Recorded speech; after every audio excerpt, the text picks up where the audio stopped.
Good evening, everyone. Welcome to the live chat for December 14th, 2023. And boy, do we have a lot of stuff to talk about. Since our last live chat, we've had a lot of talk about a very powerful Pacific jet. Some people canceling winter, like as if they could do that. And some people, I guess, maybe not understanding the winter forecast. So we're going to go over a lot of stuff tonight. And the first thing I thought was really imperative, based on a lot of the responses that I was getting, a lot of emails and whatnot. I wanted to make clear exactly what the winter forecast was, and I'm not going to go over all the factors that went into it, but just the overview. All right, so that way it's very clear, and it's still posted, in fact, in the public section and premium section. And I made that change in years before. What I would do is that once we get to December 1st, I'd cancel it and not cancel it, but move it off.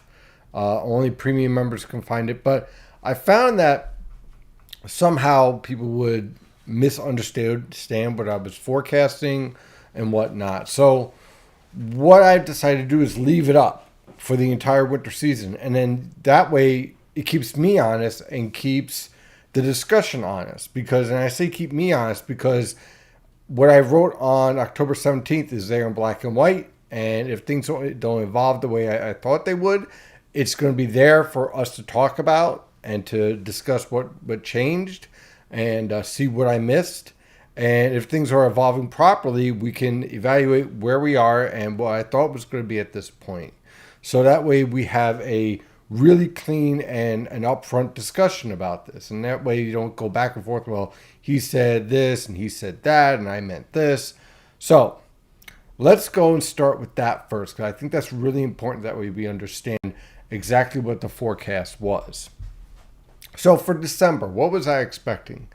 Temperatures averaged near to slightly above normal. So far, it's pretty much been in place, with a range of upper 20s over the interior to mid 30s along the coast for lows, and upper 30s over the interior to upper 40s along the coast for highs. And for the most part, that's been working out pretty good.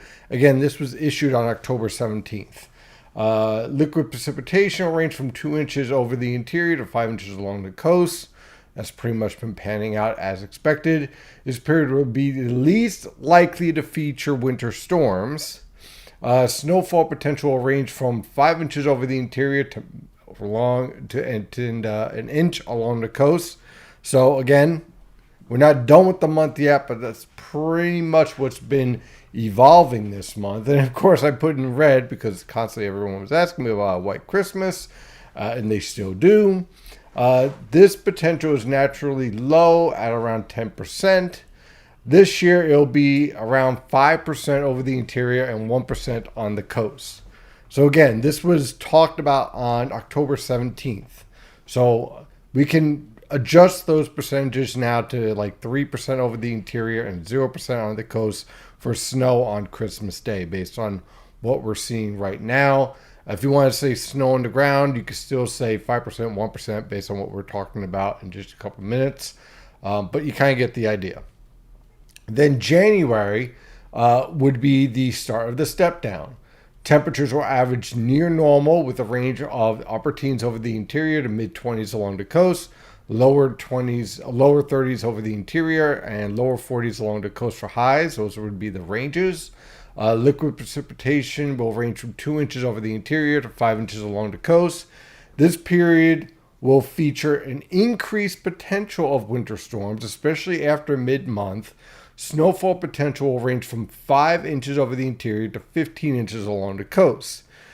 So you kind of see what was expected back in October 17th for January, right? So I want to kind of make that clear because a lot of people were talking about pushing back the forecast. Nothing's been pushed back at all. And then February, temperatures will average near to below normal with a range from the lower teens over the interior to mid 20s along the coast for lows and lower 30s over the interior and upper 30s along the coast for highs. Liquid precipitation will range from 2 inches over the interior to 5 inches along the coast. This period will feature the best potential for winter storms in the region, with 10 inches over the interior and 20 inches along the coast. So, that was the forecast in a nutshell. Again, premium members, all the data is still up there for public. If you're not a premium member, but you want to get the public discussion, there's a ton of data in here as well, including what to expect with different blocking signatures, and which, again, has pretty much worked out as expected so far. The monthly breakdowns are still going to be there, and also what can go wrong in the forecast, which we have in place here. So I wanted to make that clear because I don't know what other people were forecasting, what you're hearing around on social media and whatnot. Unfortunately, I get all the emails saying, oh, I thought it was going to be, snowing in mid-December, and that clearly was never the forecast I have. So the reason why I want to make that clear is that I don't want to come across as being aggressive or angry, but I don't want to take responsibility for someone else's forecast if that wasn't my forecast. Kind of get what I mean? It kind of gets annoying. It's like, well, I never said that, so I don't know why you're attributing that to me. So that's where we're at. Where are we today based on that? Well, here's our polar vortex right now. This is from, if you're new to the channel, I will share all of the websites that we get this information from so you can follow through on your own time. This is from earth.newschool.net, free website, excellent data. Okay, so I strongly suggest jumping on there and diving into all this data. This is at 10 millibars, with the polar vortex being stretched right now. And you're seeing, with this stretching, the stratospheric warming starting to influence the polar vortex at 70 millibars. You could almost make out signs of maybe a split trying to form. It's going to get close, but doesn't exactly get there just yet. This is the first major shot, right? So we're already seeing the disruption in the polar vortex. Why is this important? The reason why this is really important is because for all the talk about tropical forcing and El Nino and all that stuff, if you don't have a weakening polar vortex, then you're not going to have any chance of high latitude blocking in January and February, and you don't have any chance of any type of potential to transport that Arctic air that's building in Siberia towards the North America and the mid latitudes later on in the winter, right? So the fact that this happens now is really, really important. If we had a cold stratosphere right now, if we weren't seeing this process right now, then my forecast for the winter would have been shot. No lies about it. If we were not seeing this type of evolution take shape right now, even though it's not producing winter storms right now, I understand that, and that was never the intention, then the whole forecast would have been shot going forward. The fact that we're seeing this now is really, really important because it starts the domino process, okay? I want to make this very clear. Winter weather patterns, especially stormy ones, do not just flip on a dime. They have steps. Even when they seem like they flip on a dime, in reality, there's a lot of steps going on in the background that you don't know about at the surface, where you just look at your weather app and saying, is it going to snow or rain, or what type of temperatures are we dealing with? Is it going to be in the 40s or is it going to be in the 20s? That whole flip actually is a result of a long line of dominoes. So this is a very important domino because the whole stratosphere is warming. So now you're disrupting the polar vortex. You're stretching it out. And we're seeing this in the observations now, which, according to the latest guidance, this is the European, we can also look at the GFS if you like, supports major warming constantly rebuilding itself. Again, we already have the support for here, and we're seeing additional warming here. Want to check out the GFS version? Let's do that. We'll do the GFS version, and then we'll see if we can get the GFS Ensembles version. So let's set this up. Of course, now it's a little slow. There it is. Okay. So here's 12Z. We'll pull this up eventually. Well, while that's low, oh, here it is. Perfect. GFS idea. Same thing. Lots of warming going on. The European is a little bit more aggressive. Let's see the GFS ensembles, see what that pulls up.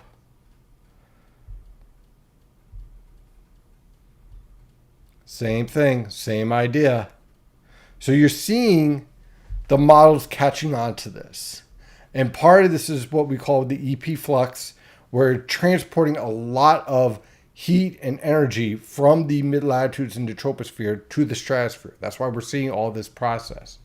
And that is why the European guidance, and the GFS is starting to catch on to this, is supporting a weak polar vortex. Now, you see this forecast here? This here tells us the polar vortex is going to be weak. This is on average. If this guidance was up here, this would be strong. This is average. And this is weak, and this is a major stratospheric warming, where it basically blows up. The model guidance has been trending more and more towards that major stratospheric warming event where the polar vortex splits and whatnot. And if you look at all the other observations, it all makes sense. So the process is starting. The process is on the way and on time.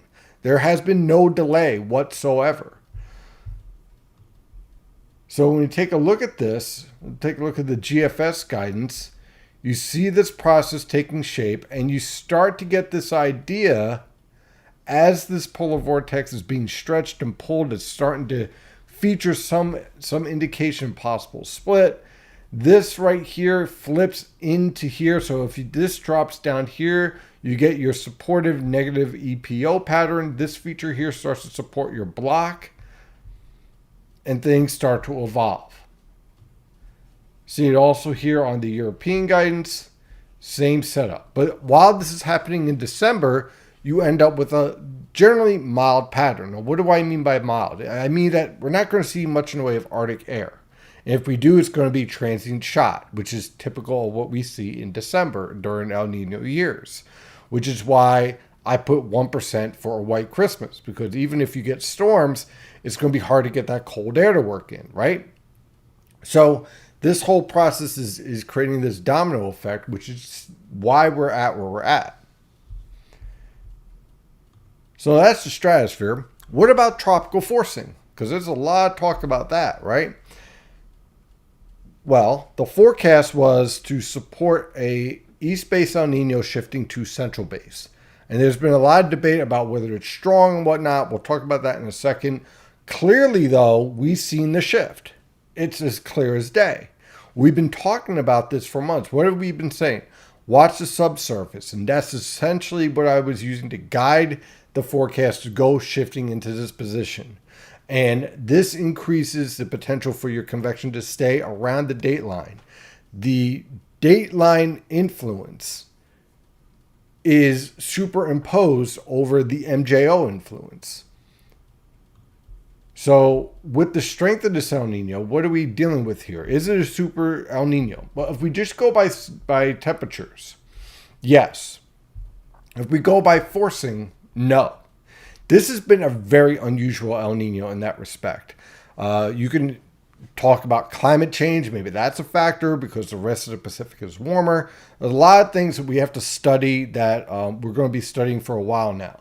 But what we know right now operationally, as far as forecasting, is that this El Nino is not behaving like a strong El Nino. This El Nino, in terms of the forcing, is more like a weak El Nino. And when we compare it to our strong El Ninos, here's the other years, and we can compare it to other El Ninos that were like when people start to compare in 1998 in 2016 and 1992. The closest comparison would be 1987. All the other super strong El Ninos that people will talk about and reference, not even close. And when you got this type of difference here, that's pretty significant. So, in any way to try to compare us to a historically strong El Nino just isn't supported in the actual data. Okay, so this isn't like, oh well, maybe he's wishing. It's in the data. It's right here, right in front of you, and that's also seen with our SOI. Again, for those of you who don't know the SOI, this is basically the best way to compare how the atmosphere is reacting to the El Nino or La Nina process. So with El Nino, you're looking for negative anomalies. And if I'm looking for a strong El Nino, these anomalies should be down here, but they're nowhere near that. So you can't treat this like a strong El Nino. You can't just look at one dimension and then just put blinders everywhere else. So you look at everything else and you see what's evolving here in that respect. And so that brings us to the MJO, which everyone was watching.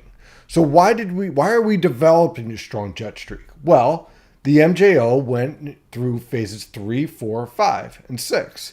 There was some debate as to whether or not the MJO would move into a neutral state or fling into this stage right here in 3, 4, 5, and 6. 3, 4, 5, and 6 supports our transient Pacific dominated pattern with the jet streak developing. The problem is that the support for the jet streak is about to collapse. And so as a result, now we're starting to get agreement with the GFS and the European of sending the MJO towards phases 7 and 8. And with that, what you want to do when you look at this data is not jump the gun and automatically start screaming about winter storms and cold and snow. But what you want to do is analyze the fact or understand the fact that the support for a warm pattern is disappearing. The MJO remains very weak even as it goes into phase 8 and 1. So what does that mean? How do you handle that? Well, understand this. When you're talking about El Nino and the MJO, there are two wave frequencies. So El Nino produces a specific pattern, a specific wavelength within the polar and subtropical jet streams, right? So when we have La Nina, we're talking about a southeast ridge. Why? Because of the way that wavelengths set up, right? And the way that the forcing mechanisms set up with the Hadley cell and whatnot. So for in that situation, it sets up a ridge over the southeast. When we have an El Nino, you're more likely to set up a trough in the southeast. Those waves are much larger. It's a more global effect. The MJO is much smaller waves, very fast. It changes weekly, whereas El Nino is seasonal. MJO is more of a weekly wave effect. So there are times when the MJO works with the El Nino, and there's times when it works against. Or should I say, with and against. So what does that mean? When the MJO is in phases 3, 4, 5, and 6, it's going to work against the El Nino influence. And so you kind of get a muted effect. And you get this very progressive factor because the subtropical and polar jet streams are not aligned. When you get phases 7, 8, 1, 2, the reason why everyone gets excited about that is because then there is an alignment. So now you're not getting anything fighting against the pattern. Everything's working together. And so when everything's working together, the polar jet stream starts to catch up and to align with the subtropical jet stream. You get the combination of those two. You're more likely to get phases. When the phases evolve, there's more likely to be high latitude blocking in your storm tracks, and voila, there is your historic storm tracks and storms and whatnot, because everything's in alignment. When the MJO is neutral, basically El Nino rules, which is why we're starting to see the model guidance change the way it is. And this is why I didn't jump the gun with saying, oh my God, the whole of December is going to be a blowtorch, because we already saw indications that the MJO at the very least was going into a neutral state. Wasn't confident 8-1, but definitely neutral. So if it's going neutral, then it's going to behave like El Nino. So if you understand that, then you step away from the model guidance and say, okay, this observation of tropical forcing doesn't match up with the GFS or the European guidance trying to drive a Pacific jet across the country. It doesn't match up, doesn't make sense for that to continue all the way until the end of December. This is going to lead to a pattern change much earlier, and the model guidance is going to catch up to that. So what have we been seeing the past 3 days? Well, we've seen more convection around the date line, even in an unfavorable state, by the way. Pretty interesting stuff. A robust subtropical jet stream that has been producing some rather impressive storms. And a shift away from this powerhouse jet stream to one where it strengthens, but then it starts to weaken. It starts to fall under the influence of starting to develop this trough and starts to set up this ridge here. So it's not blasting through the west coast into the plains. It's starting to feel that change. And trust me, the model guidance is going to be shifting on this even more because of what we know is going on with the MJO. Even if we just take it 3-4 days out. So we know that the forcing and the support for this is starting to collapse. And so when we take a look at the European ensemble guidance here, you can see that change taking place. And you could see the last week of December, you're getting this split pattern instead with the subtropical jet stream and the polar jet stream. So you can see that very nicely here. Here's the support. It starts to crash and weaken. You start to see more storms here starting to take shape over the northern Pacific. A ridge trying to build over the west, trough over the east. This is not an Arctic air mass pattern, though. I want to make that very clear. Still polar air masses, transient, but certainly not blowtorch. A lot of Pacific polar air masses, whatnot, but certainly we're evolving into that change. And so that's where we are tonight. Tonight, we have that split pattern. We have a very energetic subtropical jet stream, a polar jet stream that's also very wavy but out of sync with the subtropical jet stream. So what does that mean? A lot of instances where we get storms developing and then the cold air comes in after. Again, all this was expected. All this was expected back on October 17th. So with that, you can see what's evolving here in the 500 millibar pattern with European guidance, the GFS guidance. And here's what's really interesting, okay? We are in an unfavorable environment for storms, and yet we're getting a lot of indications of some powerhouse storms setting up. I'm not talking about snow here. Just follow along with me.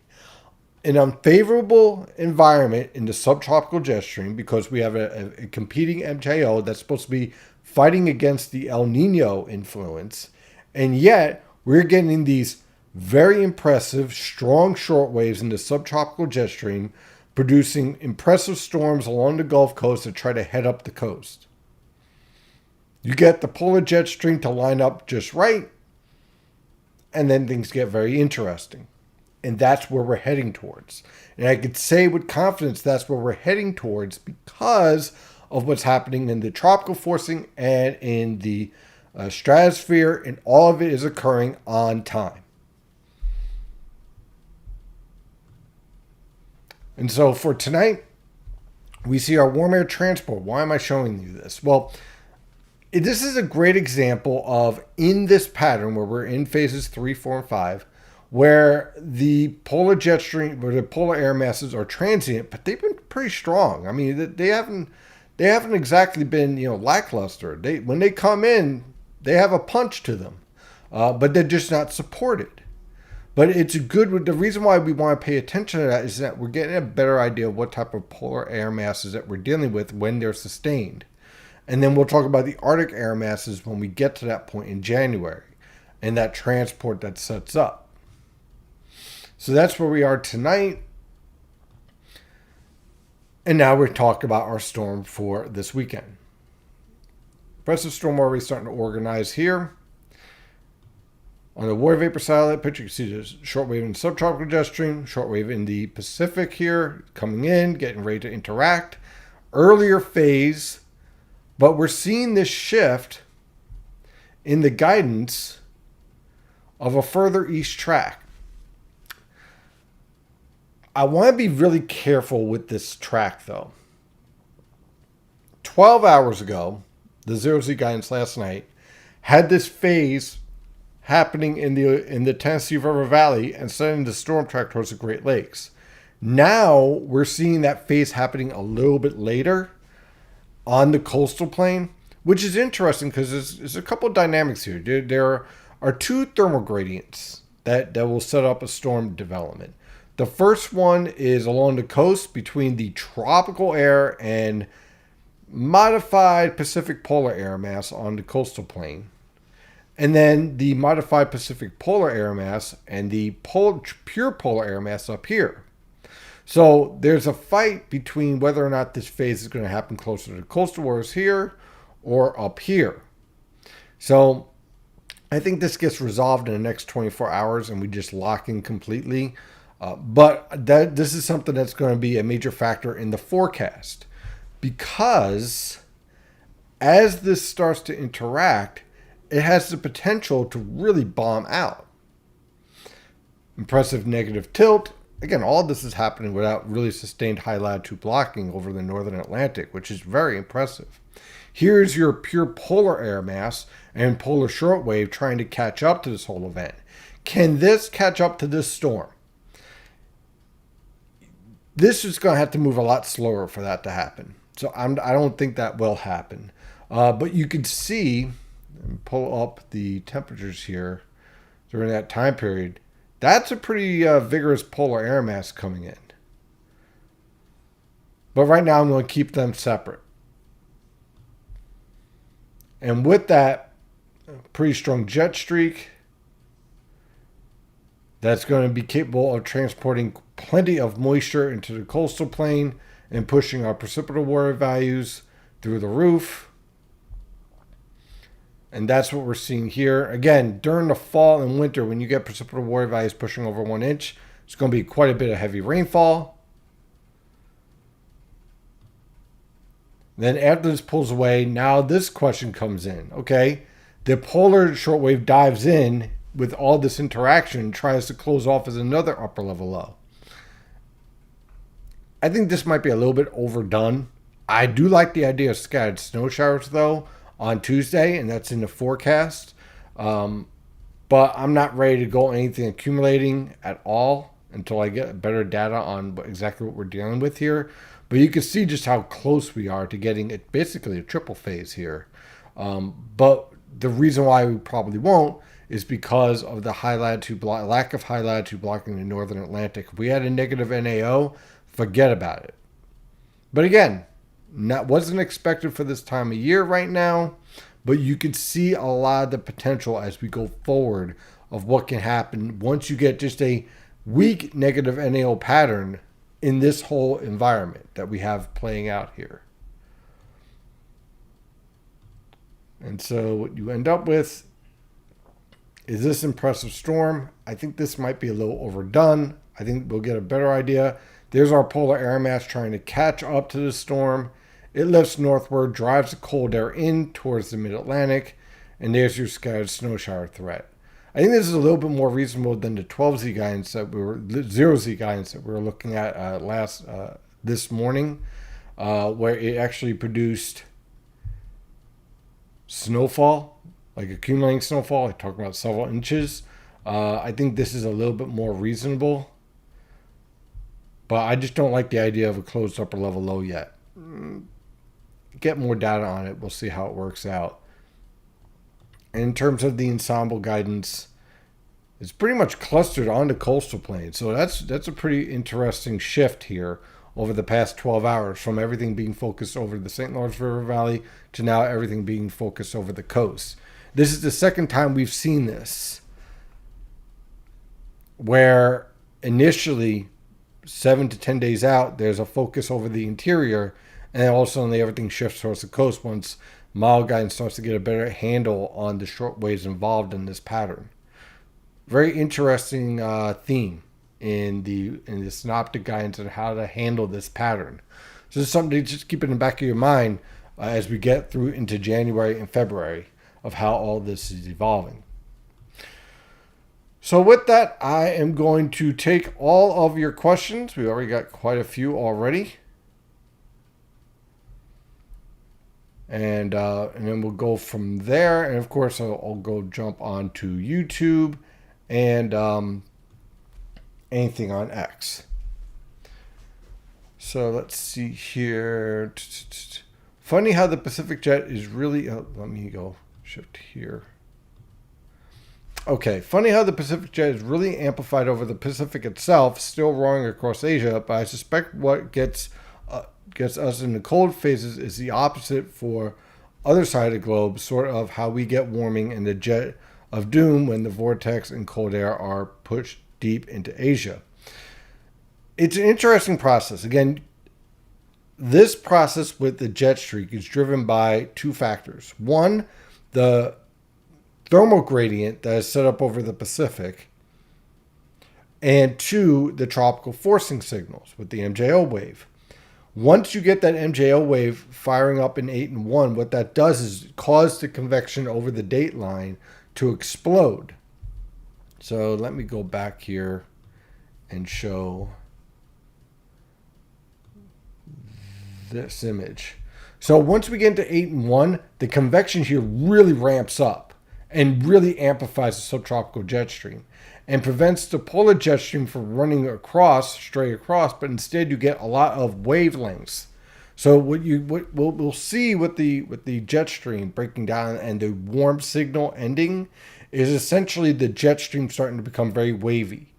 Okay, and when we start to see that, then we know that the forcing mechanisms are in the process of changing. And so that's going to happen within the next 5 days or so. And then as that sets up, that's what gets us to where we want to be for the end of December as discussed. And that's how we end up in, let's see here, this scenario right here. And, I think it might be a good idea just to touch on what is this. Certainly some sort of storm threat is trying to pop up here between December, let's say 26th and 31st. Don't know what, don't have any details. Looking at this ballpark, nice ridge axis building over the Rockies here. So you certainly have a good wavelength in the polar and subtropical jet streams. Don't see much in the way of a block, so anything that sets up here is going to be thread the needle. Timing's going to be important, all that good stuff to get the interaction between cold air and warm air. So I like the idea of a storm threat. I don't know the details, and whatever does form is going to be moving at a pretty good clip. It's going to be a progressive storm. It's not going to be something where it could sit there and spin. Certainly could intensify rapidly, and there is some indication of that. And the GFS also is trying to have something pop here as well. So we definitely have to watch it. And we've been talking about this since, October 17th. We've been talking about the very last week of December. We should watch out for that time period. Exactly where we are right now. Don't know the details, don't know about the cold air. Any type of cold air we're dealing with in this event is going to be very marginal cold air. Again, when we were talking about the type of snow ratios for December, you're generally going to be locked into 6 to 1 to 10 to 1. Okay, I don't see any Arctic air in this, but if we do get polar air mixed into this and the timing's just right, things could get interesting. So, and again, this all lines up very nicely to what you would expect with a neutral MJO and El Nino dominance. If we get phase 8 and 1, then maybe we might see a little bit more blocking setting up here. But we're not there yet, and that's why you're seeing this difference in the guidance. 10 millibar vortex looks strong, but also stretched, exactly, with the base well into the mid-latitudes and tropics, which allows a strong jet to pull a lot of warm air, while 70 millibars is also stretched and has seen features of base deep into warm regions, Also appears the overall center has moved a little bit away from Asia and back towards North America. There's definitely a split trying to go on at 70 millibars, which is interesting because it wasn't really forecasted for that based on the guidance that we've been watching. I'm curious to see what happens with the guidance over the next 2 days to see what the 500 millibar pattern actually looks like going forward in the 7 to 10 day period based on the data that we're seeing tonight. But again, we're in a process of changing, so I definitely understand why we're seeing what we're seeing. I think Steve is mad. Not mad, I just want to be very clear. One thing I don't like, I got several emails about like wish casting, and I'm like, I never forecasted snow in December. Like, what do I have to say no white Christmas? They're literally at 1%. So it was kind of like, let me go over this again just so I'm very clear. It's important. Snow for northern mid-Atlantic, especially towards the coastal plain and I-95 corridor, is almost never something we see. It's always January, often not until mid-January to early March where we get our cold and snow. That is generally the climatology in El Niños for the most part. There are, of course, some outliers every so often, and they stand out, like 2009, 10. But for the most part, a lot of your winter weather happens in January and February during El Niños. La Niñas, a lot of your winter weather, usually in the form of isotropic lifting, overrunning events, happens in December, or really late November, December, and in early January. And then after January 15th, you start getting a thaw, and then maybe early February, you might get one more shot, and then that's it. Whereas El Nino, everything's backloaded for the most part. Stratospheric warming, especially at the end of the loop, is far more than we have seen the past couple of winters. Agreed. It's pretty impressive.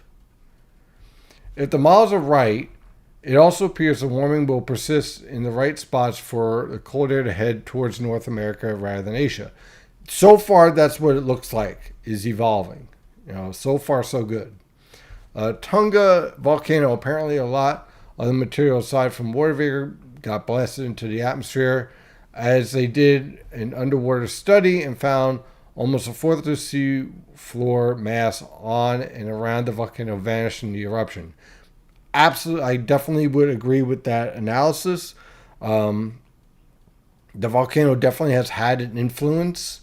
It's created some interesting dynamics with the stratospheric winds. In this case, I would say what we're seeing right now is really textbook of what you would see with a negative QBO, which is something that we've been talking about for quite a bit. So I'm not surprised by what we're seeing here. Certainly something that is what you would expect with a negative QBO pattern with an El Nino. Do you expect this kind of uncertainty about phasing timing to be a persistent issue throughout the winter? Absolutely. Absolutely. Here's the thing. Here's to understand with the model guidance. And this is why you never take anything verbatim 7 days out, even 5 days out. It's very difficult. And the reason why is because in El Nino patterns, you're dealing with short waves coming in from the subtropical jet stream. In areas where sampling is improving, but still a bit questionable. That combined with dealing with the timing of polar short waves that are coming in from northern Alaska and whatnot. If you're missing any type of sampling with that, you create all sorts of volatility. And then you have factors like the timing and just chaos in general. Like, what is the orientation? Are the short waves a little bit stronger than expected? Is there any type of interaction with thermal gradients as the short waves are coming down? All these factors come together to make a complicated forecast. And then once you get the sampling of that, then you have to figure out what is the timing and location of all these phases that are happening. And how does one phase interact with the other phase that might happen later on in the period, let's say with the polar shortwave. So when you combine all these factors, it creates a very difficult forecast and creates a lot of volatility. So as I was saying, like, definitely expect a lot of phantom storms as we get more and more into this pattern, those storms disappearing and then reappearing as you get 5 days out. And then as you get under that time period, we're in a much better position to understand the type of storm evolution that we're going to be dealing with. I think it will take, let's see. I take with all the rain last weekend that flooding, flash flooding will be a bigger concern with this storm. Yeah, potentially. Definitely small stream flooding, urban flooding. Definitely, make sure you clear any of your drains if they're around your house or apartment or whatnot. Coastal flooding could also be an increased threat here because the easterly wind's going to be a little bit more prolonged. I'm tired of having the ingredients, but our cake doesn't cook. All right, snow. You have to have patience, man. I get it that you want snow, but like I said, the forecast itself is evolving as expected. I can't say anything else than that. There was never any expectation for any type of snow. At most, maybe 5 inches over the interior. What have we seen? Basically about 5, maybe 6, 7 inches of snow in the highest elevations. Basically, that has worked out. Maybe you might get one more around New Year's. With the strength of these lows, are the precipitation amounts inland and along the coast a bit low? That's something I'm going to be studying over the next 3 days. I'm keeping a keen eye on the precipitable water values. If they actually push to 2 inches, then we might be looking at a 4-inch type rainfall event on the coastal plain. But I want to see, first of all, I'm not very confident on the exact track yet, because we keep on wavering back and forth between the interior track and the coastal track. And those two factors lead to 2 different types of moisture transports and timing of precipitation events, and also increases the potential of stronger cold air transport within the storm. So there's a lot of factors involved in that. And a lot of that comes down to when does the phasing actually happen. So as we get into the next 24 hours, my thinking is that we'll get a much better handle on the exact track, and then we can start to really break down a lot of the details on timing and precipitation.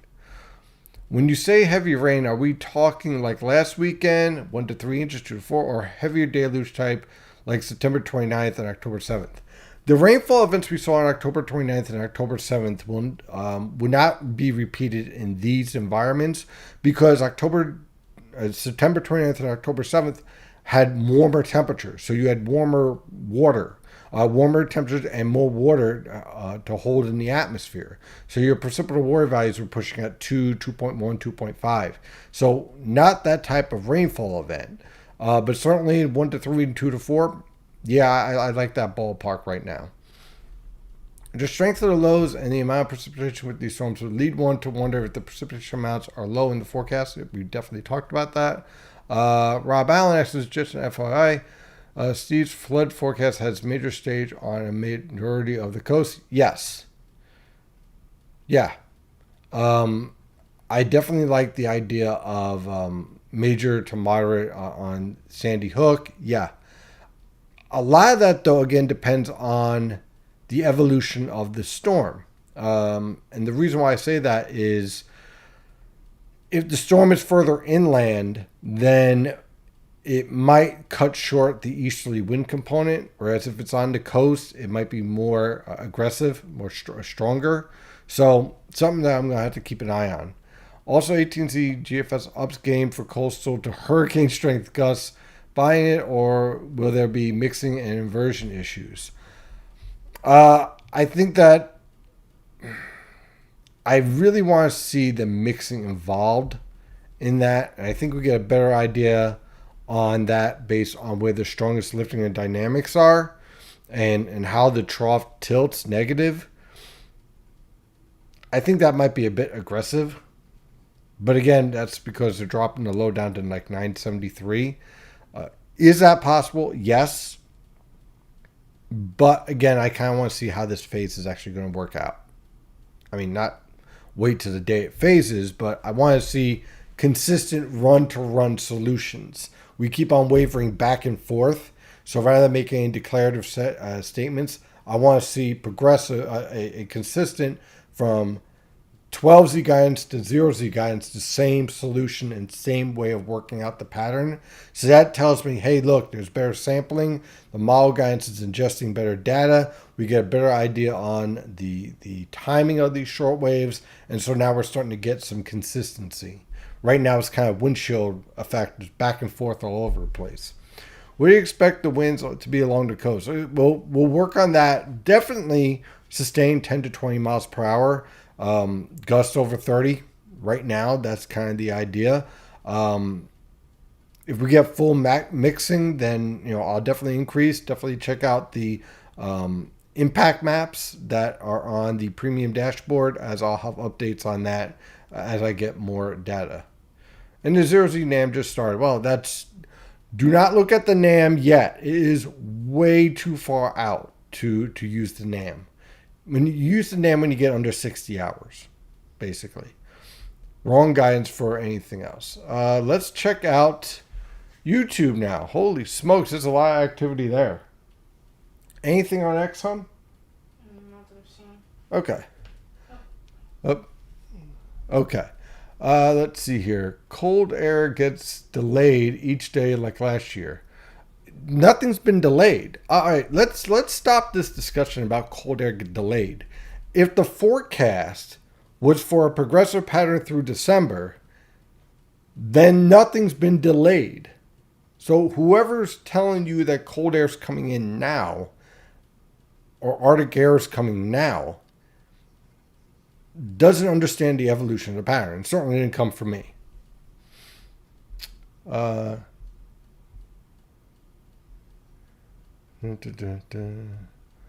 Let's see, some good stuff. Is there any evidence of a colder pattern being sustained for an extended period of time inside of just a week or so? Not in December.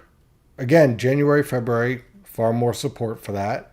But again, I think what we need to do is discuss what is a cold pattern. There is some idea that a pattern will stay cold for like a month. It doesn't work like that.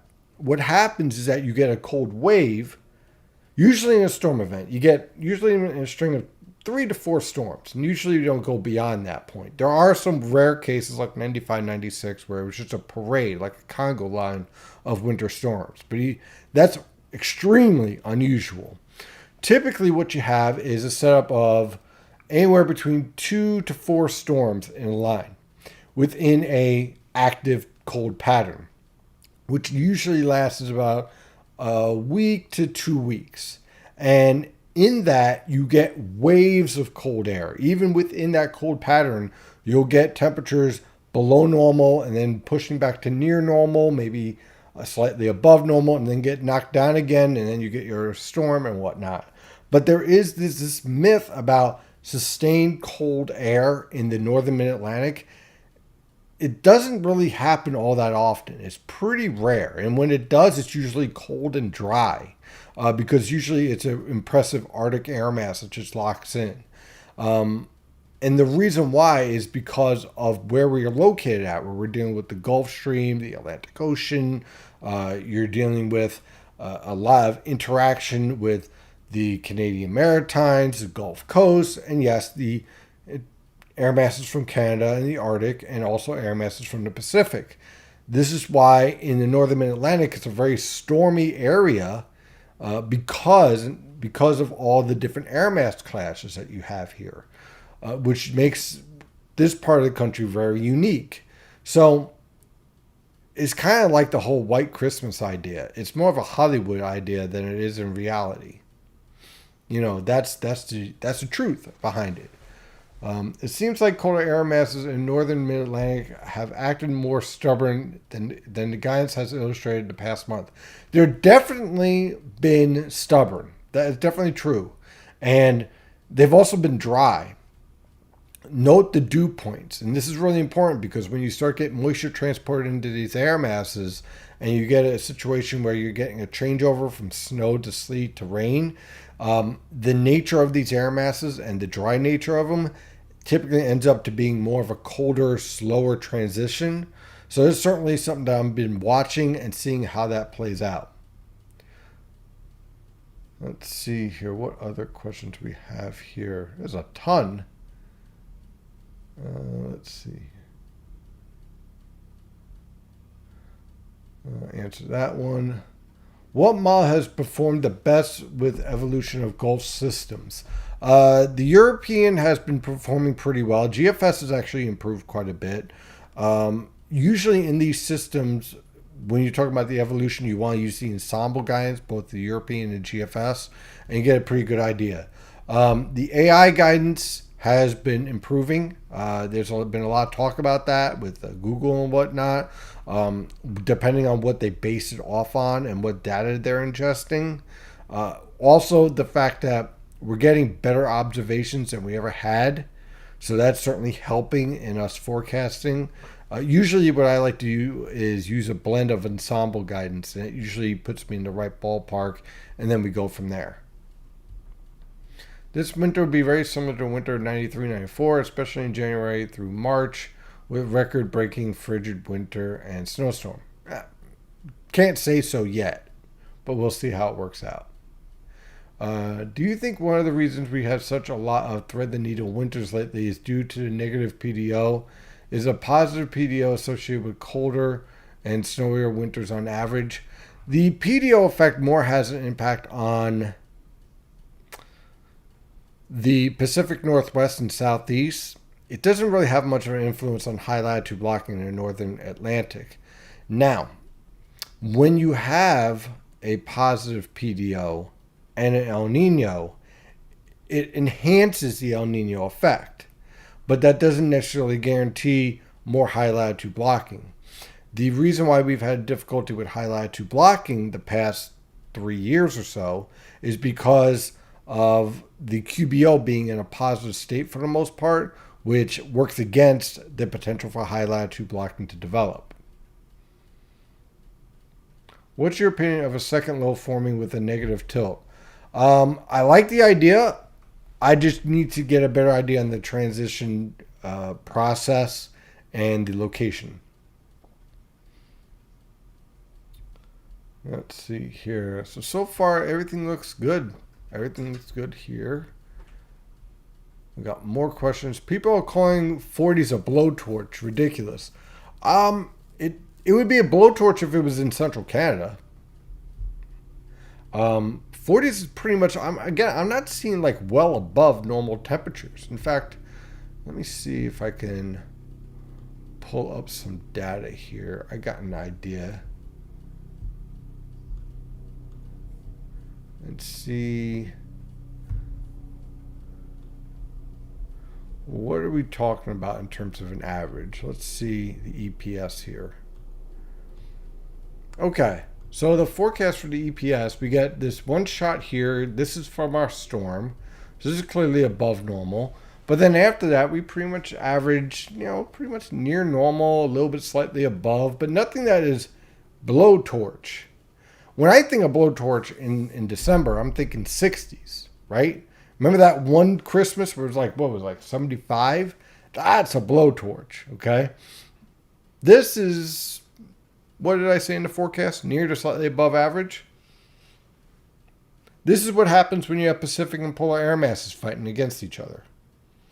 Transient air masses. This is typical. This is what you would expect. So overall, I think I've explained what we're dealing with in terms of this pattern and what we could expect. So just so we're clear, December is not your month if you're looking for waves of winter storms. If you're looking for a white Christmas, you're better off shaking a snow globe. Okay? That's just a pattern that we have always been expecting and will continue to be in. But we are in the process of seeing those changes. We'll watch that last week of December, see if we thread the needle. Definitely stormy, definitely colder, but not the coldest pattern that we're going to be looking at for this winter. January, we continue that step down process. As we move through the month, we're going to get colder and stormier going forward more progressively. And then as we go through January into February, that threat is going to continue to increase. That could continue into early March. We'll see how that works. Yep. Twitter. Oh, awesome. MJH609, always the same person. Okay. Hi, Steve. Trend last year was always northwest. This year seems to be southeast. Do you see that continuing? It's certainly something I'm watching very carefully. I find it very interesting because what it's telling me is that the mild guidance is trying to catch up to what's happening in the subtropical jet stream. And it's not handling the timing very well. And so we're seeing this shift more and more towards the storm tracks being more towards the coast than over the interior. And if the storm tracks are along the coast, guess what, guys? This is actually a sign. If you're looking for signs, this is actually a sign for support for colder storm tracks going forward. Because if you're having a storm track over the coastal waters in an unsupportive environment, again, this is not a supportive environment for coastal storms in any way, shape, or form in terms of tropical forcing. Tropical forcing would tell you, hey, it should be in the interior. The state of the evolving polar jet stream right now, with very little support for any type of high latitude blocking, would suggest a track towards the Great Lakes. But because of the way that the subtropical jet stream is evolving, and because we're continuing to see the convection around the date line, that's negating that. And at the very least, setting up storm tracks on the coastal plain. Which again, shouldn't be happening if you just follow, and with blinders, only what you see on the model guidance. If you only look at the MJO, as MJO in phase 5 should be a lake cutter, mild, temperatures in the 60s. We're not seeing that. We're seeing shifts towards the coast. Yes, there are rainstorms. Yes, we don't have that interaction yet with the polar jet stream just right. And yes, the cold air is delayed because of that. But the fact that we're seeing that support more towards the coastal plain in an unfavorable environment, when the environment becomes more favorable, i.e. the MJO is either neutral or it's in phase 8 and 1, that should be a warning sign. Do not let your guard down, okay? So that's certainly something that has definitely been something that I've been watching. Let's see here. The European ensembles and Canadian ensembles were aggressive, with the Pacific Jet starting to relax some and West Coast Ridge starting to establish by December 25th, 27th. The latest GFS ensemble seems to be coming on board with their latest runs. Euro weeklies and GFS extended with full on negative EPO West Coast Ridge by the first couple of days of January. Arctic air should start south with that. Maybe. We'll see. Certainly polar. Arctic, I kind of want to see across the poles first. It's really building in Siberia. It's like a freaking insane over there. We'll see whether or not that comes across the poles that quickly. But eventually it will. With that, I think that we're going to see more and more of a progressive change in a lot of these guidance catching up to what this jet streak actually is, which is temporary. And it's going to be weaker than what was suggested. There was a lot of talk about this blast in California with tons of heavy rainfall. I see them getting a storm, but not like perpetual. Okay, the atmospheric river idea, I think that's going to fail. But we'll see. We'll see how it plays out. Again, I said tomorrow I'll do an update and see where we're at. Let's see where we're at. And right now, guidance is going in my direction. So we'll see. We'll see how it plays. While snowstorms for us in the Northeast are not the norm, neither are these rainstorms. Thoughts in these types of rainstorms becoming more and more normal. El Nino, these storms are normal. Normally what we would see, a lot of storms in November, seen. December, sure, rainstorms. I think the intensity, the amount of rainfall, the precipitable water values have been elevated. Again, this is kind of a climate change, climate warming, whatever you want to call it, signal. because 500 millibar pattern overall is a little bit higher, and so we're holding in more moisture. So that's certainly a factor. But other than that, the storms themselves isn't unusual. The amount of precipitable water value in them is starting to catch my attention. That is for sure. And it's 9 o'clock, so let's see. We're taking a couple last questions here. Someone on YouTube. Let's see here. Oh wow, we still have a lot. Let's see what we got here. Since December seems to be a fall month now, do you think that winter will start extended into the month of March? I mean, part of this, I want to be careful here. December's in the northern mid-Atlantic. I don't want to do the whole country, but the northern mid-Atlantic has, for the most part, been a transition month. November, December. All you need to do is look at the statistics for a white Christmas, which is towards the end of December, right? The statistics, and this goes back long, okay, into the 1800s, gives the northern mid-Atlantic 10% chance of snow on the ground on Christmas Day. That's towards the end of the month. 10%. So my question is anything that we're seeing really that unusual? And if we look at the statistics, the answer is no. The idea of a quote-unquote white Christmas or snow on the ground, snowy December, is more of a Hollywood myth than it is reality. Where are you more likely to see snow in December? Poconos, Catskills, northwestern New Jersey, possible. Certainly better chance, about 30% chance. Connecticut, 30-40% chance. Again, this is a long time history.